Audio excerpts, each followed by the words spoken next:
Maud Descamps, bonjour. Alors, Bonjour. c'est le grand bazar dans les aéroports.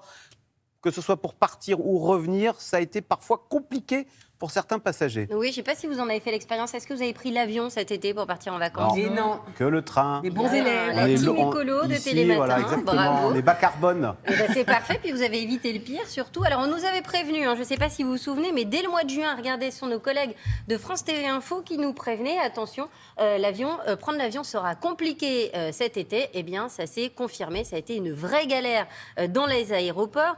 C'est Le Figaro d'ailleurs qui nous raconte les coulisses de justement cette pagaille, vol annulé, scène de chaos, les heures de queue pour passer les contrôles, etc. C'était une pagaille généralisée. Il n'y a pas eu qu'en France que ça a été compliqué. C'était la même chose à Amsterdam, à Londres ou à Francfort. On a tous connu la même galère. Alors, Maud, comment expliquer ce gigantesque bazar dans tous les aéroports? Alors, la photo Covid, bien évidemment, ça fait 2 ans que tout est la photo Covid. Eh bien, c'est encore le Covid qui est à blâmer pour cette grande pagaille. En fait, le secteur continue à subir les effets de la crise sanitaire. Les voyageurs sont revenus d'un coup cet été et les professionnels n'étaient pas prêts. En fait, il y a un gros problème de main-d'œuvre dans le secteur aérien, comme dans beaucoup d'autres secteurs d'ailleurs en France. Et alors, ça a causé des scènes complètement hallucinantes. Regardez ce que nous raconte Slate. À Manchester, un pilote a lui-même dû mettre les sacs en soute sous peine de rester à terre. Donc pour vous dire à quel point on manque de bras. Il y a beaucoup de salariés en fait qui ne sont pas revenus après la crise sanitaire parce qu'ils estimaient que les salaires n'étaient pas à la hauteur des contraintes imposées par le métier.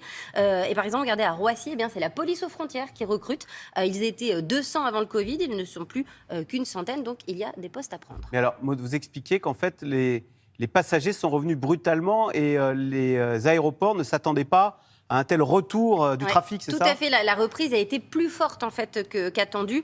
C'est l'association du transport aérien international, IATA, qui a revu au fil de l'année ses prévisions de trafic, mais sans vraiment voir juste. Les compagnies ont essayé de s'adapter, mais c'est pas évident d'ajouter des avions et de trouver surtout des créneaux comme ça un peu au dernier moment. Et donc, résultat, il n'y a pas eu assez d'avions et les aéroports n'étaient pas prêts non plus. Alors, c'est pour ça que, du coup, il y a des vols qui ont été purement et simplement annulés. Oui, tout à fait. Il y a des compagnies qui ont fait ce choix un peu radical d'annuler des vols. Vous en avez peut-être fait l'expérience malheureusement. Je vous donne l'exemple de Lufthansa qui a annulé 6000 vols cet été pour éviter justement cette grande pagaille. Les aéroports ont réduit aussi le trafic. Je prends l'exemple de l'aéroport d'Israël. On va voir les chiffres. D'habitude, il y a 125 000 passagers par jour qui passent par cet aéroport. Eh bien là, tout l'été et jusqu'en septembre, et ça a été réduit à 100 000 pour essayer de fluidifier au maximum le trafic. Alors, comment ça se passe? Parce que j'imagine, on a tout prévu, on a loué sur place, et puis hop, son vol est annulé.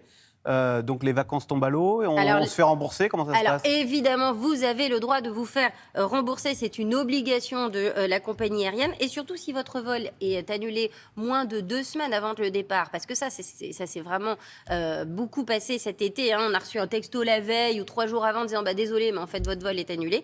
Eh bien, dans ce cas-là, vous avez le droit à une compensation financière. Vous pouvez donc réclamer cette compensation. Ça peut aller jusqu'à 600 € et vous trouverez toutes les infos sur le site du ministère de l'Économie. Donc le billet est remboursé et en plus exactement. on a une indemnité d'excuse. Oui. Bon, et ben voilà. Merci, ça permet de se Puis consoler. ça vaut le coup, ça peut aller jusqu'à 600 € quand Oui, même. pour un billet qu'on n'a peut-être pas payé très cher. C'est ça. Merci beaucoup, Maud Descamps.